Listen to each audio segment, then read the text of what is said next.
Ekiri Mulumbe ewa Sseggirinya kissa kinegula anti ow'ekitiibwa Mathias Mpuuga abantu bamututte nga Nabujjo si mufungize. Apuliriza Munnayuganda oyinza okwebuuza embeera eno evudde ku ki?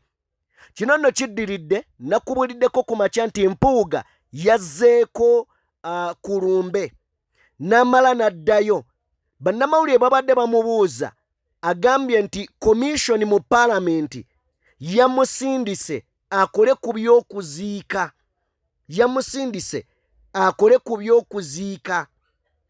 Era akawungezi k'olunaku olwaleero aleese emmotoka y'amazzi. N'emmotoka y'amazzi ebadde ya mubaka ate yalya mu NUP olukwe nga naye yasala eddiiro. Abantu ne batabuka emmotoka ne bagigoba, then n'Empuuga ne bamugoba. Babadde baleese emmotoka ey'ebyuma ate nga ne NUP ereese emmotoka ey'ebyuma. Abantu bagamba pulezidenti waffe temujja muwa butwa. Bagamba gano amazzi ge mutuleetedde olwedde Sseggirinya afudde butwa abantu bwe bagamba, ate mutuleetera amazzi mwagala kutumalawo. Abantu abalala bagamba nti Mpuuga tagwanidde na kubeera ku mukolo guno. Katono nnyo njagala tugende mpola obitegeere kubanga ojjawulira abantu bangi nga boogera oleme kutegeera kivudde ku ki. Katulabe emboozi eno nga bw'etambula. Gye mulabe baddereese mazzi ku Lumbe lw'omugenzi Honorable Sseggirinya update nga gavudde wa Honorable Juliet Kakanda. Abantu bagagobye tebaagala kumanya. Gaago bagagobye mu Lumbe. Bagagobye gaago bagagobye be bana batulyamu olukwe tetwagala kumanya n'amazzi mbateremu obutwa. Iyo bagobye era yiyo ekyuka egenda sawa ndi eno gyolaba ya DA era abakulu ba DA nga beegasse ne gavumenti badde bagireese naye tejja kukola wano eno sawundi gyolaba eno eyo n'emmotoka gye baggala eyo ate eno gyolaba eno sawundi gye basumulula yeya NUP yeyaffe egenda okukola ogiraba yeyaffe egenda okukola kubagiza bannabuddu kubibwako omwana waabwe Sseggirinya abadde omubaka wa Kawempe akukiika yo kibi nnyo. Sseggirinya adduza paalamenti ensonga lwaki nalagiddwa commission okujja okukulemberamu enteekateeka okulaba nti Honorable Sseggirinya azikibwa mu kitiibwa ekirwanidde omubaka w'abantu. Sseggirinya twasaba famire netukkiriza olombolombo lujjululwe tugamuziika mangu sobola omukungulwagira n'ekitiibwa kye n'abantu bawulire ng'omuntu waabwe tafudde kagenderere sikukoola oba kutyoboola naye lwatukkiriza. Sseggirinya agabaniddwa okusinziira ku bikiri abaddemu. Ekibiina kya NUP kyaweebwa omukisa ng'ekibiina kye okuwagira mu butongole ku kitebe kikyali kirungi n'okukolebwa. Paalamenti yaweereddwa omukisa okumukungubagira nga obubaka munnaffe mu paalamenti era omukozi w'eggwanga era twamukungubagidde olunaku lwajjo. Ekiseera kyekimu constituency ye eyamuwa engule y'obubaka neeweebwa omukisa okumusaalira mu constituency omuzikiti gwa Mbugo omukulu mu constituency ye. Ate ekiti ekimu abantu be okumusabirako essaala envanyuma. Famire tugyebaza olunaku lwaleero n'olwenkya za famire family. Bw'obanga owuliriza ebigambo bya Mpuuga akunnyonnyodde nti Paalamenti yamufunako n'ab'ekibiina kye nga NUP ne bamufunako ekavule ne Paalamenti n'emufunako, agamba nti olwaleero lwa famire ye n'olwenkya kitegeeza NUP ebiveemu. Alinga kyayagala otutegeeza nti NUP bino ebiveemu, naye ate nga ye akutte ekimotoka ky'amazzi ne munne Juliet Kakande bwe beewaggula mu NUP ne bakola ki? Ne baleeta ekimotoka ky'amazzi. Abantu bagamba temutuwa obutwa. Naye olunaku olwajjo abaagoberedde Lumbuye ayina ebigambo bye yayogedde ng'agamba nti Mpuuga bateekateeka okweddiza omukolo ogw'okuziika Sseggirinya. Ebigambo ebyo yabyogedde lunaku lwajjo. Olwaleero Mpuuga akugambye mu katambi komishoni yamuwadde obuyinza okuddukanya ensonga eno. Kitegeeza mu Paalamenti Mpuuga gwe basindise nga komishoni yasindise Mpuuga ku gurawundi. Kitegeeza ki? Ebibalo biri awo bya bufuzi. Naye katono nnyo no kiripu ya Lumbuye kansoke njira ddala gwa Mpuuga njagala okukola research namwe munyambe mu 1994 Mpuuga yali ludda wa bino byange njagala munyambe mu 1994 Mpuuga yali ludda wa ku mutima gwayina n'ebijambi ebyateekera Sseggirinya nina ekirowoozo kinga nti gayo yayinza okuba nga yaliko e Rwanda mu 1994 ekyaleero ndamwakimanya kati ekyo mukitegedde bulungi nnyo nakyo nkibalekedde awo. Kati bwe mmaze okutegeera ebigambo ebyo byonna nga bibiri kikuzaayo luddawa? Kikuzaayo nti balwana nnyo okusuula ekibiina kya National Platform n'okusuula pulezidenti waffe ng'omuntu n'okwagala omulyamu olukwo. Wabula ndi wano kulabula era kino nakyo mukitegeere bulungi nnyo. Omuntu yenna asuubira okuba nti ogenda kuteeka ssente mu bagenda okukola effujjo okukyankalanya okuziika kwa Honorable Sseggirinya e Masaka. Nkulabula wandiikanga ng'ofulumya eggwanga nga teweetegekedde obudde bwo nga tebunnatuuka. Wabula Mr. President, whenever you are, be very, very, very, very careful in your movements. Ne woolya ne wotambulira.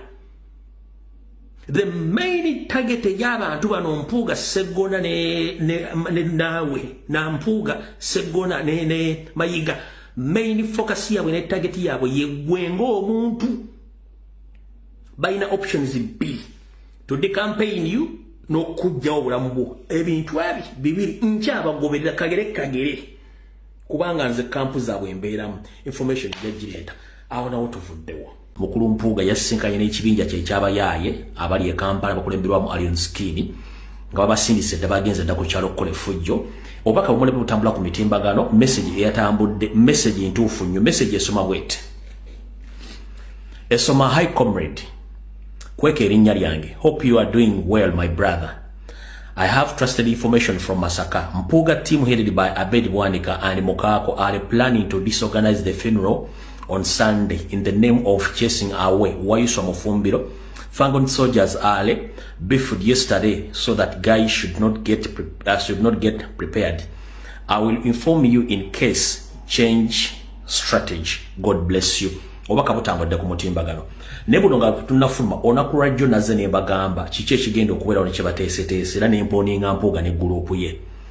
Nziza okutegeeza eggwanga nti olunaku lwa leero n'olunaku lw'enkya bano abasajja bateeseteesa bavubuka bakawuula abagenda okukola effujjo nga n'obujulizi tubulina obulaga nti bagenda kukola ebintu bino. Nga mulaba ka video kano bakatambudde ku mutimbagano, omukulu ono yasobodde okugendako ndowooza n'asasula ne ssente ezigenda okukola effujjo okusinziira ku katambi kano nga mukala bulungi nnyo.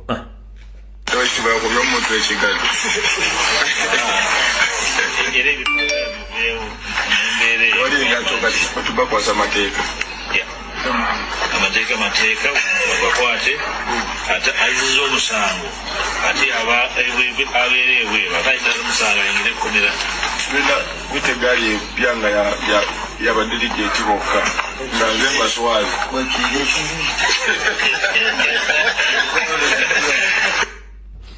Alright, akatambi ako ngabo mukalabye bwemu ku bujulizi obulaga ki ekyabaddewo ngabe nabategeza nti omuvubuka oli eyavaayo mu kiga n'agamba nti Mpuuga bwe yabatwala ennamirembe okuba contract oba endagaano y'okujja mu lubiri okuba Ssaabasajja Kabaka n'abantu bakyagulanye byonna tukyabigubira kubanga bituufu wabula ndi wano kutegeeza public olwaliro kano balina security badasobola kusirika ng'obule bugenda kwolekera bannayuganda abatalina musango n'omukulembeze wange n'abakulembeze ba national platform Mpuuga wonna wooli Abedi Bwanika Mbwatekamwa Charles Peter Mayiga olukolo muyina okutuusa obulabe ku bantu ba national platform n'omukulembeze ba Kyagulanyi Ssentamu mulw'okuba okusoma kwammwe mulooza mwasoma niyo okutegera muyina kutono nnyo mu biseera ebyokusoomozebwa nga abantu baviiriddwako omuntu waabwe mwandibadde temwetambala muntu yenna ate era ndi wano okulabula mukulu gwe eyeeyita simanyi Allion Scheme essaawa zino bakukozesa ne weerabanga state agent wa state mafia ojja tuuka mu kattungu oli mu bwomu ng'olina okufeesinga bannayuganda ate ng'ojja kiro zaako budde gye bujjako katono effujjo ne mugenda okukola mukulemesa abantu bagenda okuziika Sseggirinya oba okutuusa obulabe ku bantu bonna ng'omulina omukulembeze bwa Kyagulanyi Ssentamu abantu be Masaka njala bakubira omulanga mwenna okuveruka yampaka okutuuka ekaduganye bagenda okuziika Ssewasa muganda ffe Honorable Sseggirinya mugende muwerekere Sseggirinya nga tewali kutiisibwa wabula mugende nga mwetegese nti singa omuntu yenna aleeta effujjo mukwate bukwasi temukuba musibe emiguwa mukwase poliisi n'ebeewo naye nga mukimanyi nti abeekoli n'abagenda okubeerawo nabo bali mu lukwe olw'okukyankalanya omukolo ogwo ngenda basaba temulwana na muntu omuntu yenna agezaako okuleeta effujjo mumukwate musibe emiguwa oba ebiri eby'ebitooke mumukwase poliisi mutwale bo nga bagenda okukola effujjo bangi nga bagenda kuyambibwako state Semo yasindise dda abantu abali mu ngoye za bulijjo emmotoka zaasuzeyo dda balina buli kimu ekyetaagisa okukola effujjo ngenda kusaba nga bulijjo okuveruka y'okutuuka e Masaka Kadugala gye bagenda okuzika Honorable Sseggirinya mubeere nga mwetegese bakawula basindikiddwa dda okukyankalanya ekyalo ekyo olw'ebyobufuzi Mpuuga byazannya eby'enkwezenge n'obusiiwuufu kale njala otegeeza buli munnayuganda gyenna gyali please muzuukuke mutegeeze eggwanga obukyamu bw'abantu bano baali batuwekwekamu naye nga tesi bantu bannaffe era badde security bategeeza nti Mpuuga Abedi Bwanika Mbwatekamwa Charles Peter Mayiga Semwai poliisi n'abantu abalaba bagenda kwetaba mu kukola effujjo mu kuzika kwa omugenzi Sseggirinya nga bo baagala kuyisawo byabwe nakulwanyisa Robert Kyagulanyi Ssentamu sina kindi okutuusa obulabe ku Robert Kyagulanyi Ssentamu mu kuziika Honorable Sseggirinya. Honorable Sseggirinya yafa ku ssaawa 10 ez'amakya agakeera olunaku olwokuna 10 ne batandika omubika ku ssaawa 1:45 ez'okumakya era abakungu ab'enjawulo ne badduka erubaga ogenda okulaba gubadde gavumenti neetegera nti wagenda kubaawo akatabanguko ekawempe ne mu Kampala ne mu Buganda waita essaawa ntono nnyo gavumenti kennyini neekubira eddwaliro libaga nti temubika mugambe nti omusajja tannafa wabula nti asigaddeko kikuba mukono obwongo bufudde n'ebitundu by'omunda ebimutandise okufa naye ng'akyali mulamu tetulina buyinza bugamba muntu nti yafudde naye ng'ate Sseggirinya okusinziira ku maama we n'abasawo Sseggirinya afa ssaawa 10 kiri gavumenti n'ekiteekawo ng'eyagala kukola ki ku diffusinga pressure y'ensonga lwaki immediately badiployinga amagye mu Kampala wonna era bamala okudiployinga ne balyoka bagamba nti kati Sseggirinya akoze eki Sseggirinya afudde naye ng'olwoda yali afudde kati n'ensaasi lyavudde n'agamba nti simanyi mwabise ne mukola mutya please tutegera tuli bantu bakulu ekyo kyo gavumenti yadde ekizanye ng'ejjawo pressure mumpira bulungi nnyo kati bwe kyavudde awo okumanya ensi eno mbi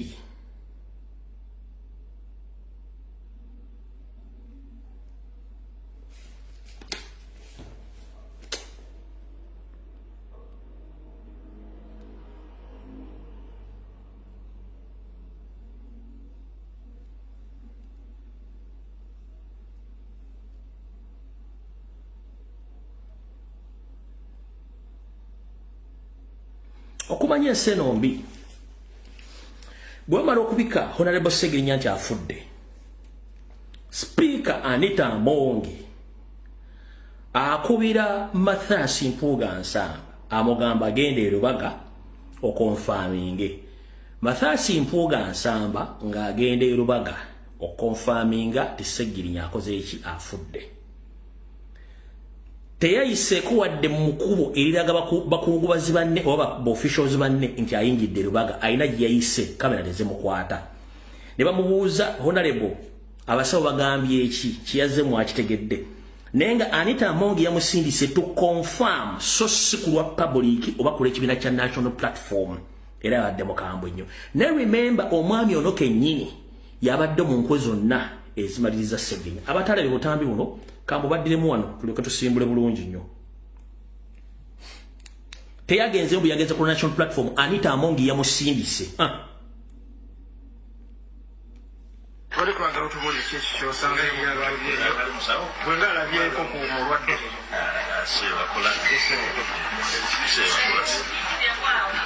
nenga embeera eri etya mu ndeeyi onali omanyi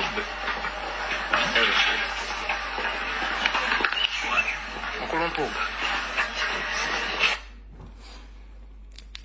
bamubuuzizza embeera eri etyo munda yagambye aze siri musawo tebinkwatako. Kyava buza munnamawulire omanyi gwe n'atambula nga akinnimbukanga endiga eyasize ekibya. Ako muyinza okuba mwalabye nga kalimu ebigambo nakano mugenda kuli ekigambo nga kati omanyi gwe. Ekigambo omanyi gwe kitegeeza akiwulira.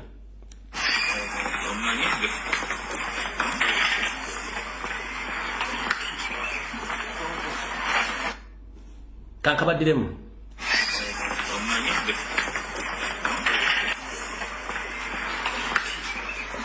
Alright. Yagambye munnamawulire omanyi gwe ng'ekyamututteyo Anita Amongi yamusindise agenda confirming.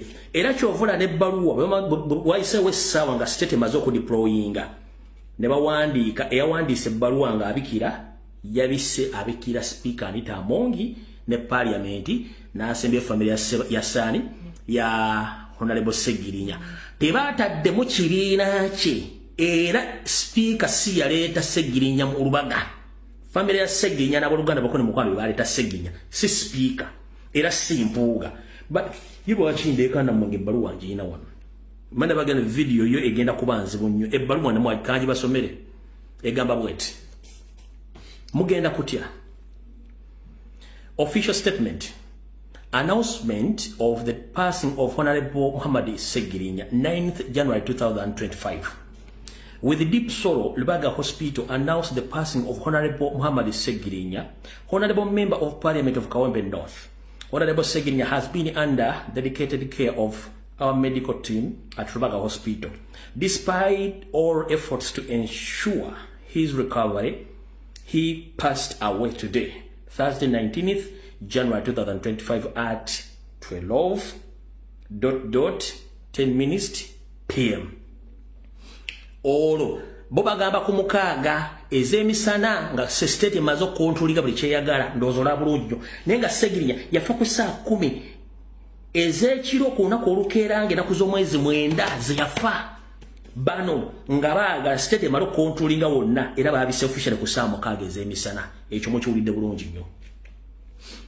Kati wulira olwo Mpuuga agenzeyo kalike mulabye bagenda kubika. On behalf of the hospital, we extend our heartfelt condolences to the Parliament of Uganda, the Speaker, Deputy Speaker, Honorable Member of Parliament, his family and other people of Kawempe North, whom he represented with passion and commitment. We join the nation in mourning a dedicated servant of the people. May his soul rest in eternal peace. Ndozo tegedde bulungi. Olwo bamusindisa okukola omulimu ogwo. Temulimu national platform bo bakikoze technically eri yawandiise ebbaluwa eno Mukama akukingirize. Awo tuvuddewo. Njala tukwate mpola ensonga zino muzitegeere bulungi nnyo. Banyabwe basebo okutta bannayuganda nga batisa obutwa kugenda maaso era bakyabatta ne mu diaspora bakikola. Wabula ku kya Ssegirinnya kizokusiza abantu bangi wadde gavumenti egezeeko kikuba. Naye ekyensonyi ekisinga okukwasa ensonyi state yagezezzaako okwagala ku owninga n'okubba ebisigalira omugenzi Ssegirinnya. Naye national platform yalemeddeko mpaka essaawa zino ekyalemeddeko ng'eyagala ku owninga mulambo ogwo. State national platform ekyalemeddeko n'okutuuka kati. Mwenna njala bategeeza Parliament mujire bwe badde olwaleero mukimanyi nti Speaker Anita Among yakubidde bambe ba Parliament aba NRM bonna n'abagamba you should not attend to this session.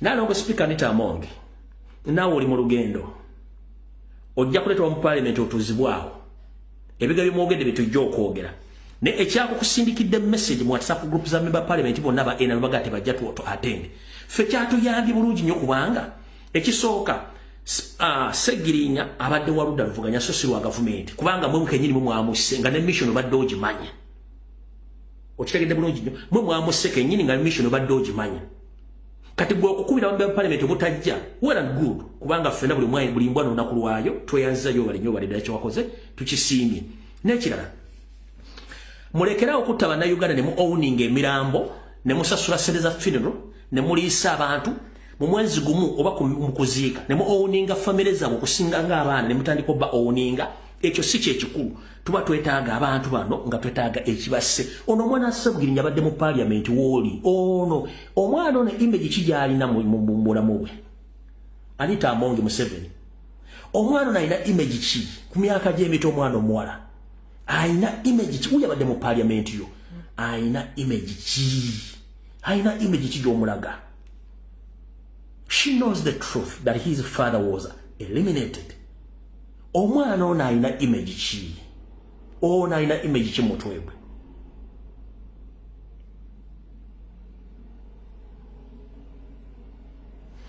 sawa zino omuownize nti ogenda musasulira school fees naye office gy'olimu eri temporary nkyo ogivaamu agenda kubanja school fees ng'azibanjani. One, kyetwetaaga okusinga okumanya twetaaga muteekewo commission of inquiry muleke n'amalwaliro nga temugayingiddemu ne family z'abantu zikole cross examination ku nfa z'abantu baabwe baveeyo n'obujulizi obulaga enfa y'abantu baabwe. Olwaliro Segirinya musiza butwa ennowa era bagenda musakatwa nga babatta mwenna mugenda kufa ekintu kyekimu.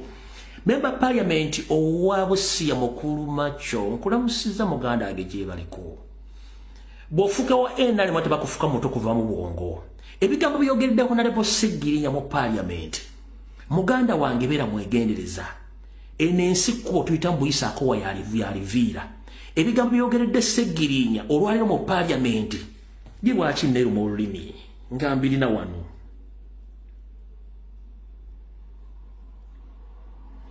muwulire mbuzi ya Aneti muwulire mbata Aneti ne bweyogedde. Honorable Segirinya, honorable update. I want you to update God about this question.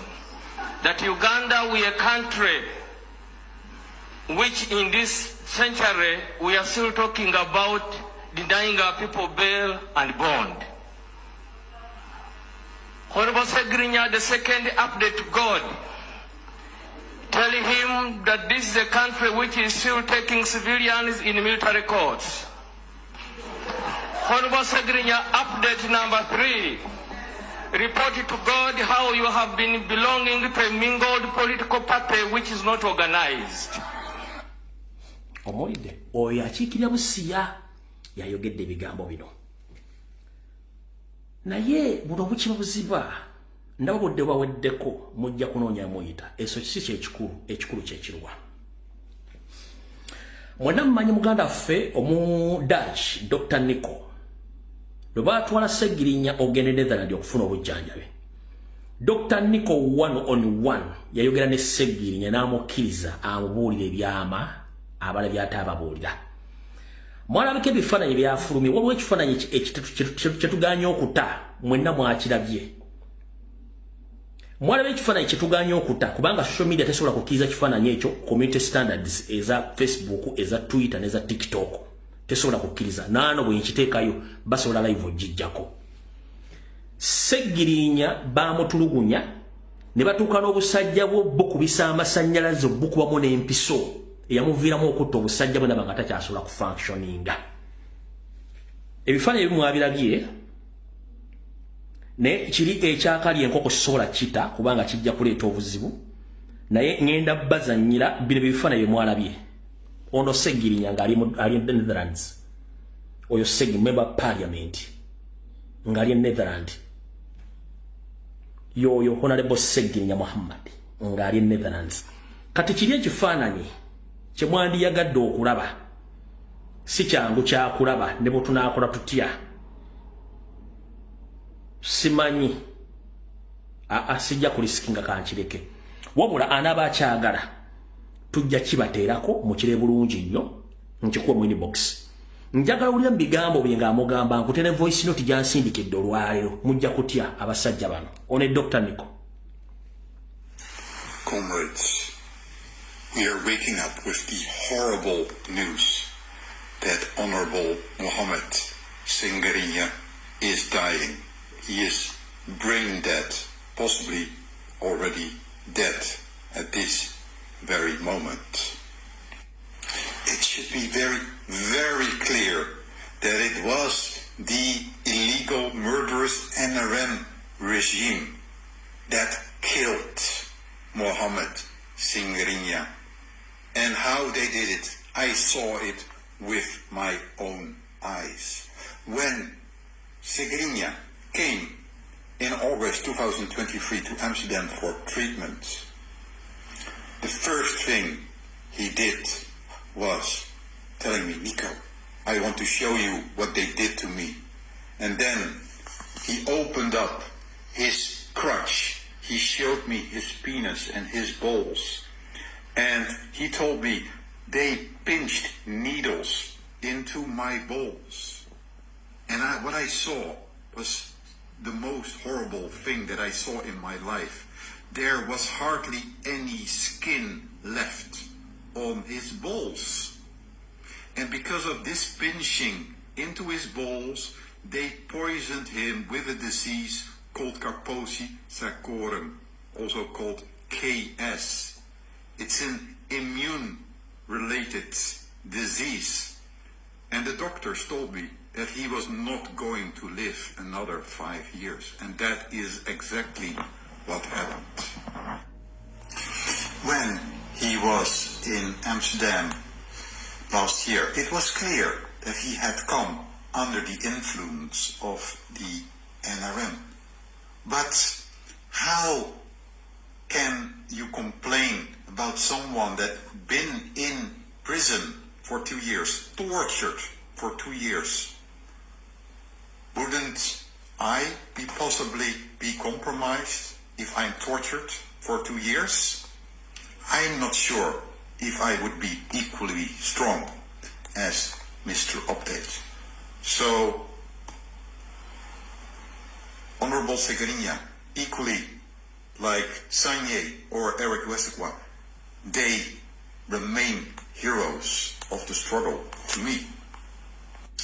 And here you find the doctor, Ari Zand, a tall guy, doctor in the Amsterdam Medical Center who treated Singarinya.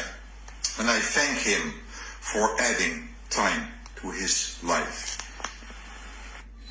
Not only did he tell me what happened, fortunately I was able to arrange an interview with a leading Dutch newspaper, NRC, and he told them in detail how the regime had tortured him, how the regime operates, and how he knew that it was the regime that killed him. Honorable Singarinya, we thank you so much for the contribution that you made to the liberation of Uganda. Kati ne note jampadde njibazanyiro lwaleero mu ddakiika zigenda kubeera nga 2-3. Yes, comrades, how are you doing? I'm going to send you a video that I should have sent you before that explains a little bit about these photos. And so when Singarinya visited Amsterdam in August 2023, then I went to visit him because President asked me to take care of his case and to make sure that he had a good welcome, and especially because we know there is some NRM influence on him, And we wanted to keep that NRM influence away as much as possible. We all remember that horrible conversation that he had with Mohammed and Sereko. The first time I visited him, he was extremely cooperative, and he showed me how he was tortured. He immediately opened up his bedsheet and showed me his genitals, saying, "Look, Nico, how they tortured me." And he asked me, "Nico, please take a picture of this." And that is the photo that I just sent you. So what they did, they stuck needles in his balls, and that is how they infected him with this virus called KS. And I will share with you the name of the virus, because I was there when the doctor told me that he had this disease. It is this disease that killed him, because this disease is an immune kind of disease. It makes it possible for cancer to come, and we have seen these pictures of his skin, and so this is what killed him. All right.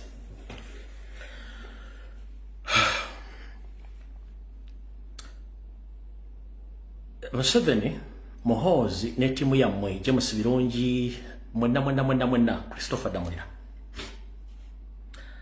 A good enough records weziri eziraga okutulugunya n'abantu bemusse nga mukozesa obutwa. Ne family y'omugenzi buli kimwe kirina abasawo bonna bakirina temugenda kanga buli omu. Naye ebikolo bimukoze ku bana Uganda mugenda bisasulira.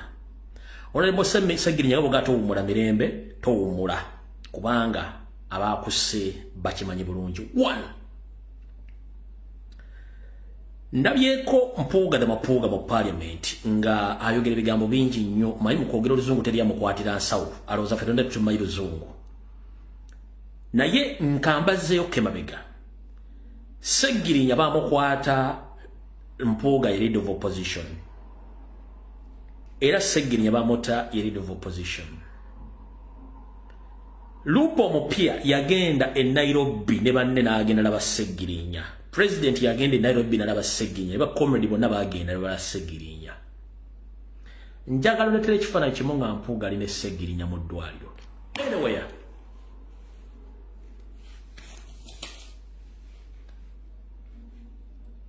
bakwata Sagirinya nga Mpuuga leader of opposition. Ne babeera mu game okuta Sagirinya nga Mpuuga leader of opposition. Lupo Mpya Jawulo Ssennyonyi bwe yafuuka Lupo n'agenda e Nairobi ebiro oba yagenda nfunda bbiri n'alaba Sagirinya ne bakomredi bonna bagenda ne president yagenda e Nairobi n'agenda ne Kampala okulaba Sagirinya ne Makaari. Njagala muleeta ekifaananyi kya Mpuuga ng'ali ne Sagirinya. Anyway,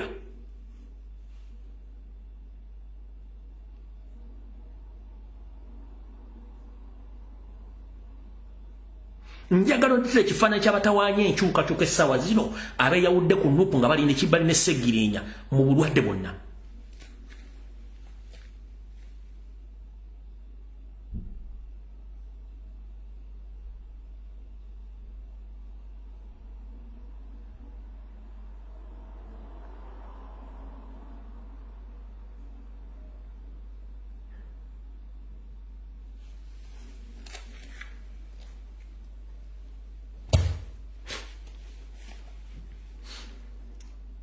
Mutegedde bulungi nnyo.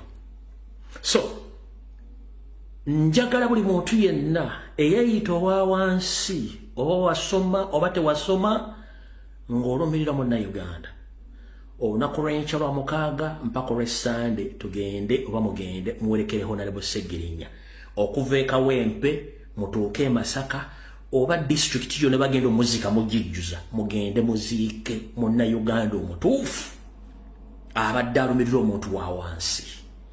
Ebirungi byakoze obiteeka ku minzaani bisinga ebitone bamwogerako ebibi. Nkusaba bogenda kusula njala genda owerekere Sagirinya Muhammad.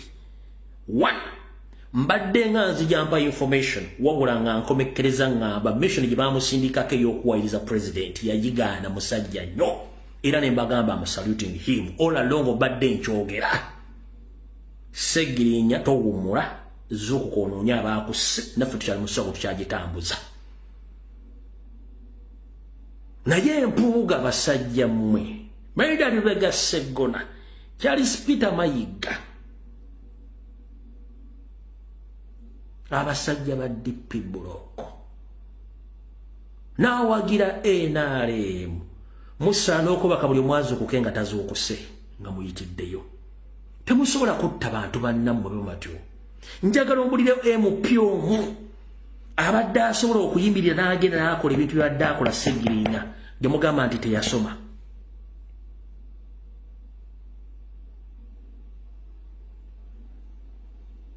gw'obadde okimanyi mu nnaku ey'ekitalo pulezidenti yagenda e Nairobi okulaba Ssegirinya ne bamubuuza Ssegirinya omanyi ali wano Ssegirinya yagamba simanyi ali wano naye muŋŋambire pulezidenti wange mwagala nnyo era muwagira alemere ku nsonga nnunula eggwanga njala ombulira ebiziemu eyite yanuku yali yogedde ekigambo ekyo ng'ate balina bategeera nyina yabuuza Ssegirinya omanyi ali wano ko Ssegirinya simanyi naye muŋŋambire pulezidenti wange Bakyagulanyi Ssentamu mumwagala nnyo anywerere ku nsonga nnunula eggwanga lya Uganda ne bwe naaba situuse njagala ombulira omusajja oba omukazi yali afulumiza statement omusajja agifulumya ng'ali ku kitanda agenda n'agifulumya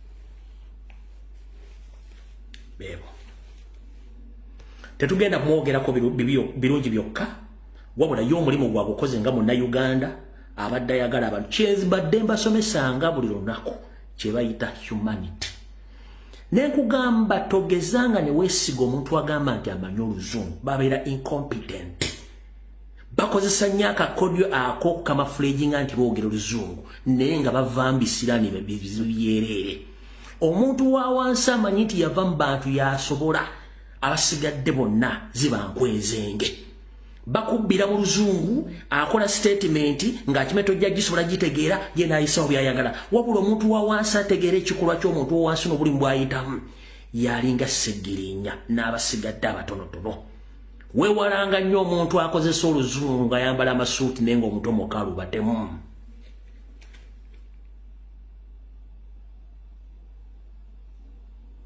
ebisigadde tojja byogera awo tuvuddewo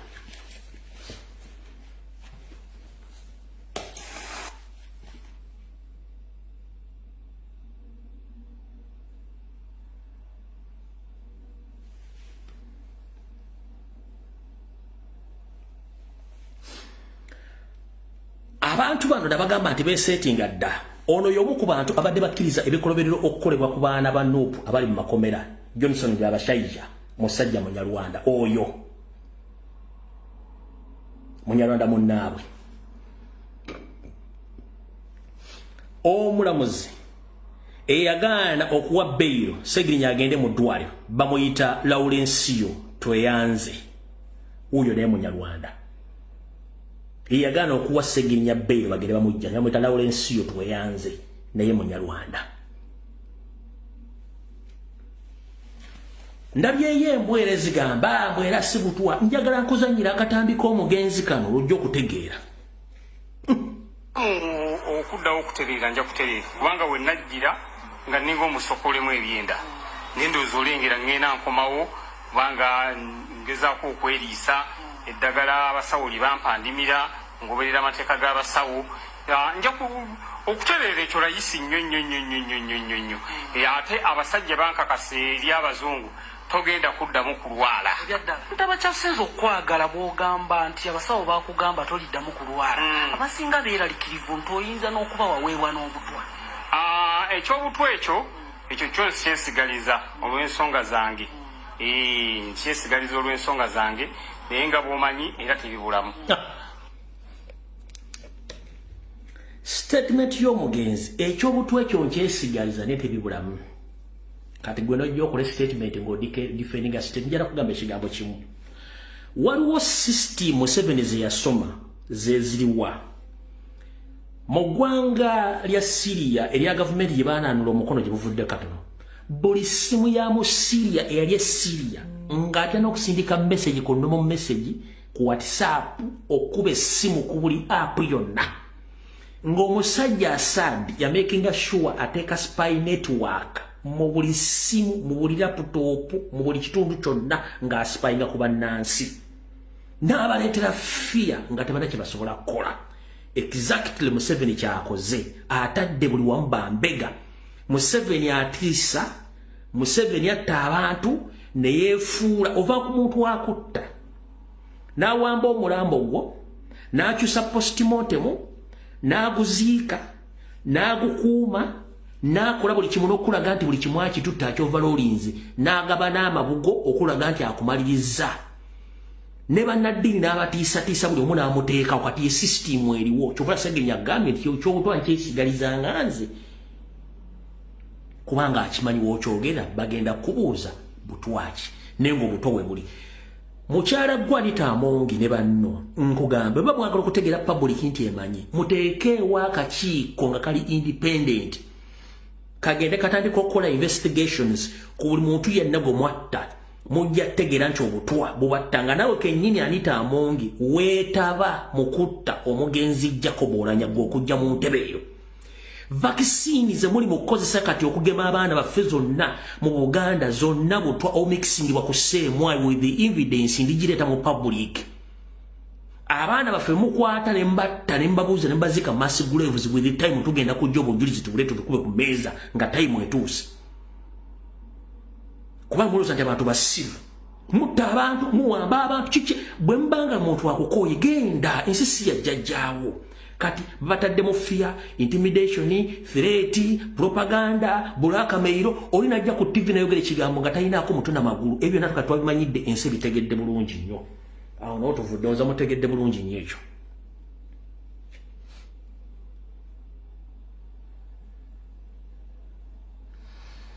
N'ekirala waliwo akatambi kenda aba NRM ke batambuza era togenda kuziika Sseggirinya yafaako za please temuteekanga nnyindo zammwe zitalina kubeera. I'm here to clarify. Omugenzi Honorable Sseggirinya yakwatagana bulungi nnyo ne SG n'abakulembeze mu kibiina ne basettlinga matter zaabwe between Deputy Spokesperson wa National Platform omukulu Waiswa Mufumbira n'abala era ne beesika mu ngalo ekyo ne kiggwa. Era namugamba n'okuziika ojjanga. Kati gwa NRM atambuza video nga siza NRM otambuza za NUP okolera ani? Enso fete twogera ku nsonga za NRM nga mwine bizibu byamu. Lwaki muteeka nnyo embalakaso zammwe n'ennyindo zammwe mu nsonga za National Platform? Era lwaki eno video temwagipositiza lwali mwapositinza eri enkadde yiino? Waliwo ebigambo byayogerwawo gye buvuddeko abakulembeze baffe ababiri baali bafunyemu obutakwatagana mu bigambo naye kirungi nnyo era olunaku lwaleero ndi musanyufu nnyo nti bano abakulembeze nga bali guided by the president yankwasisa obuvunaanyizibwa okwasaganya eno ensonga olunaku lwaleero bamitinzemuko era ne balabira ddala nti baluganda nga bona bagenda okwogera na tewali na buzibu nabo baddewo era tekyali badde kyetaagisa nakunnyonnyola abantu naye just okuba nti abantu oluusi balina ekifaananyi kirala kye balina kwekulowooza nti baali badde boogera ku nsonga eyo eggwanga ne litegeera nti ffe tuli National Unity Platform teri buzibu bonna mu nyumba yaffe. Seboonaleko ndi musanyufu nnyo SG ne president okubanga ensonga eno mugikwasaganyiza. Waiswa ono muganda wange nnyo ate ebbanga ddene seero n'olwekyo nyinza okubanga bye nabyogera nga nabyogerera mu busungu manyi buli weyogerera mu busungu oyinza okunzika nga okoze ensobi. So muganda wange Waiswa nkwetondera sebu nkwetondera tuli National Unity Platform tuli omuntu omu wawadde watandisa tokozesa ensonga eno okutwawulayawula kakati ebigambo ndowooza bibaweddeko ono muganda wange ndi ebimu ku byendi lwaye ne lwakuba nti obusungu bwe bwagiraawo nenzijja nkola statement etaali nnungi muganda wange Waiswa muganda wange nsonyiwa era ndi wano okwetondera nga nsaba muganda wange tutambule kuba gwe mu kibiina oba mukama wange ssebo Nagala kwebaza abakulembeze b'ekibiina kya National Unity Platform naddala President waffe ne Secretary General olwa guidance ennungi mu nsonga zino. Ssegirinya Muhammad ono Muhammad kyabagambye kituufu, tuli ba Luganda. Nze naye mu kibiina kya NUP ffe bannabyabufuzi abedda abakuzenga omulengera nga adduka gahaire yadduse mingi so bingi bye tubadde tusharinga okuva emabega nga bibadde tebiyinza ate twatoge ebirungi bye tuzimbye emyaka gyonna nze Ssegirinya abasinga tebamanyi naye tewaliwo nsonga nkulu ebeera mu bulamu bwe nga sigirimu ebbanga lyonna okujjako eno bwe yali nti yaliwo nensanga wa mitala naye ebbanga lyonna Ssegirinya abankwatako ensonga ye yonna naye akimanyi era namanya nti kyalimu obusungu kyalimu n'okuba nga mulimu abantu abalala bayinza okukwata mu tayimu enfu ne bakuteeka mu sitole ate nga bannabyabufuzi ebyo babikozesa nnyo nga advantage mwena mubamanyi naye nze Ssegirinya mu Uganda wange byemwagaliza abimanyi nti bingi n'okusukkako ate tuli senna ku platform ya maanyi g'abantu tetusobola kubanga twesacrificinga each other nga ate tuli mu kulwana kujjako nakyemalira. Eddoboozi lya Ssegirinya limanyiddwa kiriyinza okukola nga liyimiridde ku nsonga nabwe ekityo tetuyinza kubaamu na personal issues n'ekisinga okubeera ekikulu nze ndi mulongo Ssegirinya tugenda kufa abantu abalowooza nti Ssegirinya agenda kufa ekyo nakyo kinune kyavu kubanga Ssegirinya akomawo kw'aboobwe tujalaba nti tutambuliza wamu tewali kijja kukaluba kubanga amaanyi g'abantu kyekikulu ate emundu yonna bannayuganda tugane kuzetunuuliza kati nze okujja okwedifendinga nti nedifendinga ku Ssegirinya kimenya nnyo buli muntu abawuliriza tulina kubanga ffenna twatakinga nakyemalira Ssegirinya bwamulumba nange nemulumba Lewis namulima tumutayize akuba ku lubuto akube akuba ku mutwe akube akwate ekigere akoleki akwate so lunaku lwanjawulo nti ndi ne muganda wange Ssegirinya era mwagaliza okwongera okuba strong ngenda kukuleetera era se mu phase 2 ebibale ebyebusoga eyo bikuyamba takabinyo people power people power NUP everywhere NUP. All right, eyabadde clarification eriba NRM propagandalist ne ba blackmailers mufunye ekyokulabirako ekirala okubazzako kwe katono mabega okukola clarification era Dr. Ndiko wabadde ayogera wali mu kavidiyo kenzanya abagambye somehow somewhere omugenzi yali ali interfered ne NRM eyali efrontinze Muhammad Nsereko mwenna mwabira nti Muhammad Nsereko yayingirako mu nsonga za Honorable Ssegirinya era Nsereko nalumbako ne president video mwagira bulungi nnyo mu kaseera ako Nsereko yali atufukidde ekyambika mu nsonga za Ssegirinya ndoza mujjukira bulungi nnyo kati mu bintu ebyali awo wakati yawo byaleetera abakulembeza abo naffe kennyini tufunamu obugugulano mu ngeri ezo ebibeerawo bulungi nnyo ndoza katumutegedde buli wa NRM yapostinze video eri botojja nga kuziika munnange ffe bana abaludde ebyobufuzi tweyogerako ebigambo enkira ntubanga tusinkana twogera ate kirala nnyo kati gwe n'oswaddayo yeri yapostinze video busimanyi biki oswadde nnyo mukama akusaasire ojja kuba bulungi ffe ekyokuyonja tukimaze bulungi nnyo omugenzi afudde ayagala nsi ye kubanga mission ekikulu ekinyusi mission gye baali bamuwadde yagaana mission yali nti Museveni yateekateeka ebijambiya ne munne Empuuga nkiddamu pause